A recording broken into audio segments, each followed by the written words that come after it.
Bem, senhores, hoje o tema do vídeo é uma coisa completamente fora da casinha, ok?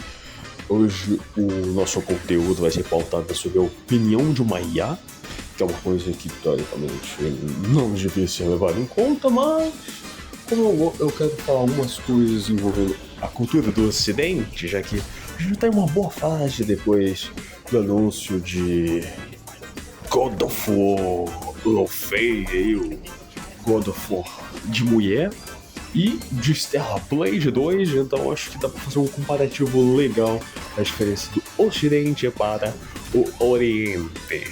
E com a IA dando uma visão resumida da opinião das pessoas em fóruns, em sites, eu acho que dá pra fazer um conteúdo legal baseado nisso.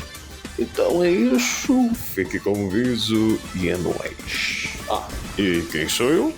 Eu sou o Rodovisky e você está no meu canal. Então deixa um like, se inscreve e bora! Bem, a história começou com um relógio mentira. Bem, eu tava mexendo no computador da minha mãe, que tinha baixado uns emuladores muito louco pra instalar na TV ali, pra jogar com a TV grandona, ela tava jogando Bully PTBR, e então decidi usar o Google dele. Porque eu tava com uma dúvida na minha cabeça, que era para um conteúdo que eu ia fazer, que já saiu a primeira parte aqui no canal, que era sobre como que Beautiful Joe é a melhor adaptação da Capcom, eu não tô brincando. Então, para validar a minha opinião, já que eu gosto de ter a minha opinião validada, eu fui procurar o Google, ou melhor, a IA do Google, para me ajudar em responder essa questão. Qual é a melhor adaptação da Capcom? E por o meu desgosto, ele me disse que foram as adaptações de Resident Evil da Milla Jovovich. Relaxa, pois a IA não entendeu. Ela tinha achado que fosse daqui de maior sucesso, o que deu mais lucro. Enfim, e com isso eu perguntei, não, eu tô falando assim, da voz do povo, como dizem, se a voz do povo é a voz de Deus, eu quero saber qual é a opinião da galera sobre a melhor adaptação da Capcom, qual era um consenso entre eles, e ela me deu uma resposta interessante, que foi as adaptações em anime de Street Fighter. Porque não é muita surpresa, né? Porque os animes antigaços, aquele da década de 90, a cena da Chun-Li tomando banho, rapaz. É tão icônico que, tipo assim, toda adaptação de anime de jogo dos anos 90 tinha que ter a cena da garota do jogo de luta tomando banho. Do que a Maya lá do jogo do The King of Fighter também tem uma cena dessa parecida no filme, a adaptação em anime do jogo dela.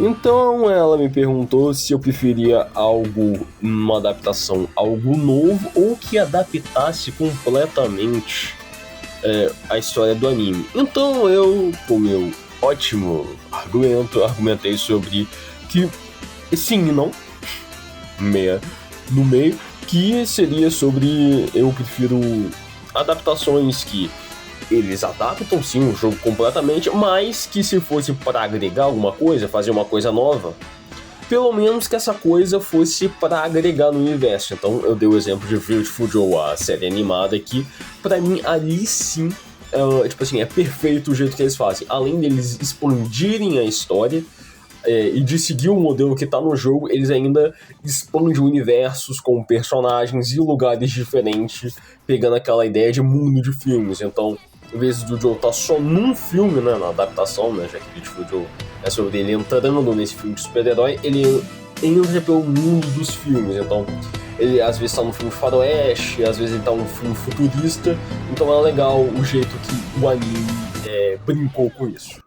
Aqui vai uma parte interessante de como que ele ainda não tá muito bem trabalhada. Por exemplo, ele perguntou depois que foi pô, você tem razão, as adaptações, blá blá blá. Você acha que a Capcom tem alguma obra-prima escondida que devia ter uma adaptação em anime, tipo o Chrome Dark Stalker? Vitality Darkstalkers já tem 2 adaptações, então a gente pode ver bastante esse lado sobre como a IA ainda não tá perfeita, vamos dizer assim, não tá naquele jeito que a gente vê tanto em filmes.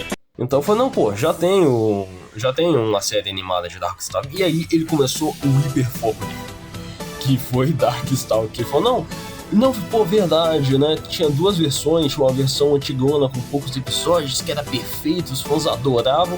Aí eu acho engraçado como a IA tá divertida de você ver, que ele utilizou termos quando ele foi falar da segunda adaptação, que a primeira era japonesa e era muito bom, e a outra que era americana, ele falou, não, se a japonesa era tipo um céu, vamos dizer assim, a americana é basicamente um inferno. E ele começou a falar de como que era genérico, como que esse lance de pegar um produto um pouco mais japonês e transformar em uma coisa americana, de desenho de sábado de manhã. E eu gostei muito desse lance dele utilizar esse lance sobre esse termo sábado de manhã.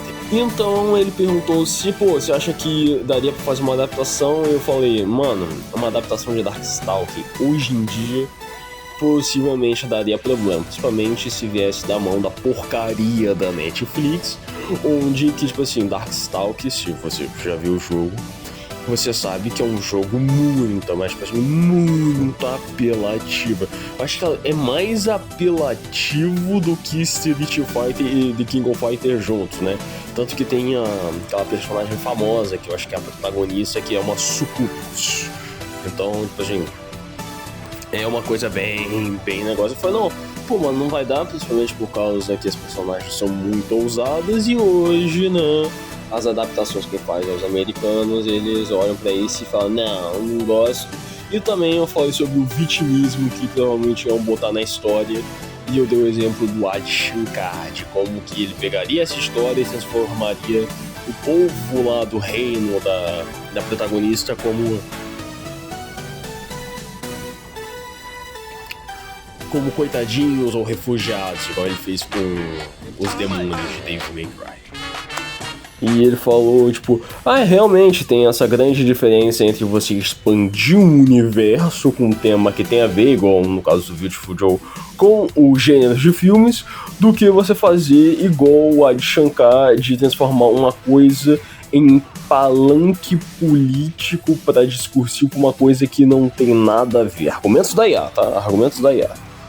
E ele também deu o ponto de como que as personagens em Darkstalkers são essencialmente sexys, né, com essa estética nos 90, toda bonitona e tal, e que dificilmente alguma marca ocidental, empresa, não botaria essa estética focada ao público moderno. Que esse termo eu acho um pouco errado, porque a gente sabe que esse público moderno é uma galera que claramente não consome esse tipo de coisa. Porque o fã de verdade, né, os moleques lá dos anos 90, tá foda-se pro politicamente correto. Eles querem ver ali colchão, eles querem ver bundão, eles querem ver o que eles viram lá quando eles estavam jogando. E o público moderno, que é esse público, a gente pode dizer, o público federal, né, da federal, né, o jovem dinâmico, que são, eu acredito que sejam minorias, né, porque essa rapaziada, para consumir esse tipo de coisa, não consome de verdade, eles preferem ficar reclamando em rede social, ficam o tempo todo na rede social. Então, tipo, as empresas focam mais nessa rapaziada do que, tipo, sei lá, no público antigo, e também nesse jovem, que é esse jovem que não é fresco, então ele gosta de jogo de luta, ele gosta desse design anos 90, ele gosta de mulher bonita, e ele vai lá consumir de bom o negócio.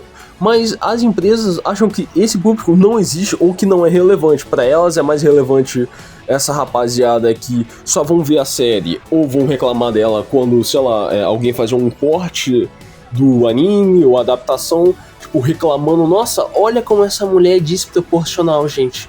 Netflix não pode fazer isso, a gente tem que cancelar. Que aí sim eles vão dar palco e vão falar, não, eu era muito fã, mas depois disso eu não gostei mais. Ou então, quando, sei lá, uma adaptação pega um personagem e transforma ele em uma minoria, sei lá, pega Street Fighter e bota o Ryu como gay, esse tipo de coisa. Aí sim que eles vão dar palco. Aí tem essa parte muito engraçada aqui. Ele tava usando uma argumentação no ponto de: o povo não quer saber de vitimização, o povo quer saber da parte legal. Aí ele usou o caso do Dmitri, né, que é esse personagem que tem esse especial aí, que eu acho que é um vilão, que ele transforma os personagens masculinos em personagens femininas, gosta e suga o sangue dele. Basicamente, o que ele usou foi: o povo não quer saber de vitimização não, passado triste não, o povo quer saber de coisas. Então ele perguntou se a indústria japonesa ainda se mantém fiel às obras que elas fazem ou estão começando a ceder para esse lado mais ocidental. Então o argumento é que não, a indústria, apesar de a indústria japonesa estar debatendo bastante sobre isso, recentemente a gente viu até um HK famoso falando sobre como que a globalização dos mangás e animes talvez poderia ter sido um erro, e que eu falei, não, a indústria japonesa ainda não abriu as pernas pro ocidente. Tanto que tem obras aí na boca do povo que todo mundo fala que são bem populares, como Konosuba e Dandadan, que ainda brigam com essa indústria mais politicamente correta. Tanto que eu falei que sobre essas duas obras, que como é meio hipócrita, né, a rapaziada que consome esse tipo de coisa, reclamar de Konosuba, Dandadan, Mushoku Tensei, sendo que eles veem coisas mais escrotas e idiotas que isso, sem a mesma preparação de roteiro ou a profundidade que essas obras têm, e ficam reclamando delas. Por exemplo, eu dei o exemplo de Hazbin Hotel, de Big Mountain, da adaptação da Arlequina, e como elas são muito inferiores comparando a essas obras politicamente incorretas, sendo que basicamente elas estão jogando no mesmo nicho, e parece que o mercado ocidental tá perdendo nesse quesito. Eu falei desse ponto do escroto e ele argumentou que não, você tocou no ponto central dessa hipocrisia. A hipocrisia moral bizarra, né, seletiva do público ocidental em relação a essas obras japonesas, sendo que eles consomem coisas mais escrotas e esdrúxulas do que isso, que focam muito nessa parte sexual e palavrões e não tem o mesmo peso ou então a mesma qualidade de roteiro como Dandadan, Konosuba ou Mushoku Tensei. Então aí ele falou de novo que tem essas séries que tem nessa categoria rebeldes, que são mais adultas, que ficam falando meteção o tempo todo, ficam falando milhões de palavrão na tela, falando de merda, excremento, e que quando você junta todas essas séries americanas, ao todo elas não chegam ao pé da graça de obras orientais que são tipo pro público mais jovem ou juvenil, sei lá, um Kaguya-sama da vida, ou um Konosuba, que apesar de falar de coisas salientes, não ficam abusando de palavrões, excrementos ou sexo. Então, nesse quesito, o Oriente dá um show no Ocidente. Aí ele elogiou Konosuba, Dandadan, e falou de como que o mercado ocidental sofre de uma síndrome de superioridade moral bizarra, e de como que tudo que vai do Japão pro Ocidente parece que eles têm essa política de consertar a obra, pegar aquele personagem politicamente correto e fazer ele, sei lá, ser um merda, igual a gente vê lá em Devil May Cry, basicamente. E que, tipo assim, mano, o Ocidente tem essas obras escrotas, ruins demais, como Big Mountain, que, tipo assim, esteticamente feitas, forçadas, mas que ganham um passe livre por estarem na bolha certa, de acordo com ele. E aqui ele fez uma visão até meio interessante sobre a Capcom, como que a Capcom, apesar de ela tá dando uma polida, ela ainda prioriza essa criatividade que não tem esses parâmetros moral, que, tipo assim, eles fazem coisas que são legais por serem legais, e não que são politicamente corretas. Então fazer uma personagem mais... pra eles, se você pensou, acha que tá legal, você pode fazer, a gente não vai botar o dedo e falar, não, isso aqui tá meio ofensivo pra alguma minoria ou algum grupo aí da internet. Não, mas tipo assim, a Capcom ainda prioriza esse tipo de coisa, como a gente pode ver nos remakes de Resident Evil, ou principalmente até em Resident Evil 4 com a Ashley e principalmente pela Ada, que meu amigo. Então ele perguntou sobre, qual adaptação você acha que seria mais difícil da Capcom fazer hoje em dia por causa do politicamente correto e tal. E eu falei, mano, não tenho dúvida que é God Hand. Pra você que não viu o que é God Hand, é um jogo que ele é de pancadaria, um binner up 3D difícil pra caramba. Ele tem esse belo título de ser o jogo mais difícil que Dark Souls, dependendo de como você joga. E também pela questão que é um jogo muito da comédia, a comédia japonesa, então é muito escrachado, os personagens, quando ele tá lutando e leva um soco, tipo assim, ele cai, faz barulho de sino, esse tipo de coisa, ou então até mesmo quando ele vai atacar um inimigo e acerta as bolas deles, faz um barulho de sino, como se tivesse acertado lá os ovos. As personagens nesse jogo, as femininas, elas sofrem demais com o protagonista, né, porque tem a incrível mecânica de apertar o bolinha e fazer o tal sparring, que é essa parada aí. Aí ele mandou o putz, realmente é o chefão final do politicamente incorreto. Eu gostei muito de um termo que ele falou, de uma frase que ele falou, se você bota um trecho desse jogo no Twitter, é capaz de ele entrar em combustão instantânea. Aí ele falou sobre essa mecânica do sparring, que hoje em dia isso seria tratado como um crime de guerra por qualquer produtor ocidental hoje em dia. E ele falou também sobre esse ponto do humor ser muito japonês, que se algum estúdio ocidental pegasse, provavelmente vão tirar 99 das piadas, ou então iam fazer igual em Devil May Cry, ou lá no Scott Pilgrim contra o Mundo, onde o protagonista ia estar se desculpando, chorando metade do anime todo, ou então igual a Netflix faz, né, que é tirar o protagonista do personagem por 3, 4 episódios de uma série de 6 e dar pra alguma minoria.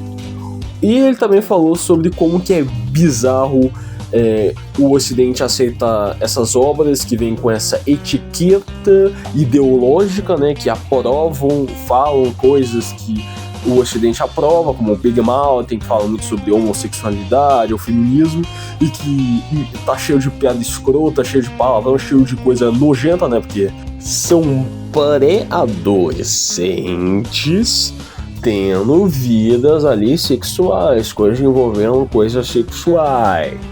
Então vai desde uma masturbação a relações realmente íntimas. Por exemplo, tem um personagem lá que é um menino que ele começa tendo relações sexuais com a almofada dele, a almofada ganha vida e ela engravida. Aí depois eles passam todo o processo lá do engravidamento, aí lidar com isso. Depois o nosso menino se descobre bi e aí tem a almofada macho. Aí os três aí começam a ter, vamos dizer, relações ali onde a almofada feminina é a passiva, o almofado é o ativo e o nosso menino aí fica no meio dos dois. Aí você imagina o que acontece. Lembrando que a rapaziada tem 13, 14 anos, o que aqui no Brasil ainda é menor de idade, mas lá nos Estados Unidos também é menor de idade, mas não, com certeza se God Hand, aparece um trecho do God Hand batendo numa personagem feminina ou fazendo técnica de sparring, não, ele é o criminoso, ele seria uma coisa que devia ser proibida de passar. Ou então proibir de você, se falar que você assiste Konosuba, Mushoku Tensei, ou Great Teach Onizuka, né, o GTO, não, você é o problemático, você é o criminoso pra estar assistindo essas obras. Não eles que estão vendo jovens pré-adolescentes tendo relações sexuais com seres fantasiosos. E pra finalizar, eu falei de outras coisas, mas eu gostaria muito do que eu falo, não, mano, eu vou ali rapidão, depois já volto. Continuar a conversa que eu tava indo jogar e falou, não, vai lá, mano. Vai lá e aproveite as palmadas que você vai dar nas vilãs do jogo. Eu falei, mano, que porra de IA é essa? Foi muito engraçado essa IA. E ela finalizar falando que era pra dar umas palmadas, aproveitar as palmadas que eu ia dar nas vilãs do jogo, eu achei incrivelmente absurdo.